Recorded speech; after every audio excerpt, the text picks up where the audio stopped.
company, 4 years of existence, I'm doing a revenue of 15 crores and I'm in specialized, let's say, I'm creating something in the nutrition space.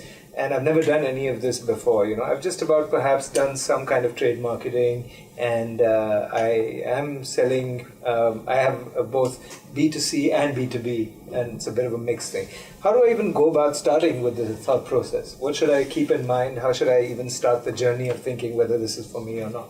Well, in the end, it comes back to the basics, right? Do I need to create awareness? Do I need to do acquisition of consumers? Or do I need to be more visible on e-tailing platforms that are already out there? Because I don't have to build my own necessarily. I can do some D2C, direct to consumer, but most of the time I will use the e-tailing platforms. Or do I need to be in store? I think they always used to have 30+% market share in a lot of the categories, right? Just because they said, okay, we're a big company, we're going to buy shelf space, we're going to do our traditional trade marketing, we're going to do some branding exercise, and then our products will sell out.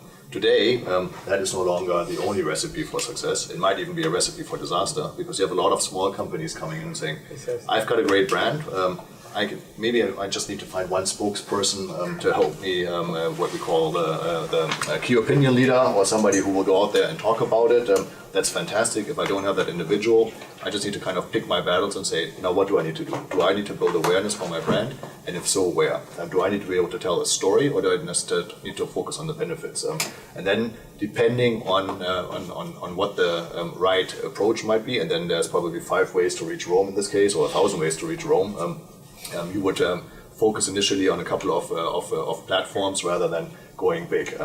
A few years ago, a similar conference that Roopak was mentioning, and there's plenty of them everywhere these days, I met the head of e-commerce for Unilever. Very, very smart guy, a fantastic personality. And he said, the biggest problem that I have these days is that my world has completely turned around. In the past, success would be measured based on Nielsen data.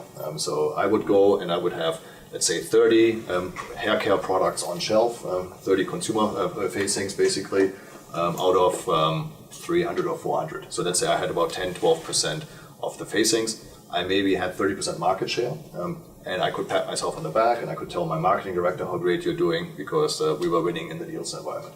Today, if I look at Amazon, if I look at Flipkart, Big Basket, there's 12,000 hair care products out there. I don't have 30 maybe I have 60, 70, maybe I have 100, I have my entire range, but my market share may be 2 or 3%. So What's the new reality, right? So I can become big just by selling in online channels. And you see it also in the Ayurveda space. It's not just the traditional ones. If I'm a personality, and if I can get the message about my toothpaste out there, all of a sudden I'm making big money almost out of nowhere.